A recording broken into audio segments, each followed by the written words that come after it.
Bunge la wananchi Githurai. Sasa sisi tunataka kuambia mtukufu rais ya kwamba ukora yako imefika mwisho.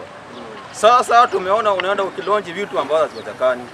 Mimi nakuambia piope hadharani, sitisha mpango wa kujenga affordable housing, jenga jela za kutosha. Tukamate wale wakora wako serikali yako plus wewe mwenyewe muende jela. Sasa hii manyumba unatuambia hakuna mtu anaishi kwa mtaro. Sasa wewe umechukua nchi, watu wengi ni masikini kuliko wakati uchukua uongozi watu wakiwa. Sasa tunakuambia kwamba hii mambo yanaeleza Kenya, hii ni mambo ya ukora na uongo mtupu. Tunakuambia kama wewe unaogopa kwenda Mount Kenya, wewe ulienda Mount Kenya kabla hujachaguliwa. Hakuna Mount kuna jificha. Sasa hivi unapitia mlango wa nyuma kuingia Mount Kenya. Tunakuambia wewe kuja wenye ulikuwa unakuja, tukuona wenye ulikuwa unakuja ukiwa rais, ukiwa naibu ya rais. Sasa hii unasema Gachagua alikuwa anakusumbua, na wakati ulikuwa unasumbua mheshimiwa Uhuru Kenyatta alikuvumilia, na hii ukora yako ndogo ndogo ya kudanganya ukienda pale unatenga na kutenga.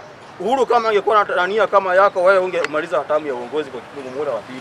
Sasa tunakuambia kwamba wewe kuwa mtu huruma, waache hii hasira uko nayo, kwa sababu mtu ako na hasira hawezi kufanya kitu. Na tunakuambia kwamba ukikosolewa kubali kukosolewa, kwa sababu hii mambo yanaendeleza ni mambo ambayo ni mambo mabaya, mambo machafu na uongo. Venye mwenzangu amesema, rais wa Sudani amedhibitisha kwamba wewe ni mtu muongo, unaendelea kuongea uongo. Licha ya kwamba wewe unaongea mambo ambayo si mambo ambayo ni ukweli. Tunataka nikwambia kwamba mtukufu rais, ya kwamba wewe fanya kitu ambacho unajua ni kitu kizuri. Wewe nataka nikukaribisha katika kitabu cha Mstahiki Meya kulingana na uongozi ulikuwa muovu katika eneo la Cheleo.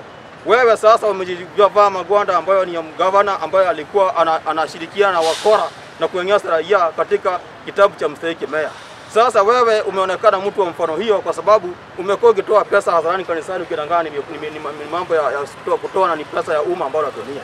Sasa nataka nikwambia kwamba hiyo mambo yanaendelea yao ya kutoa pesa makanisani ni ukora. Kanisa is not an investment, invest kwa mambo ambayo ni project ambazo za kawaida. Angalia shida za kubwa wananchi kama mambo ya SHA na utuliza mambo kama hiyo. Asanteni sana.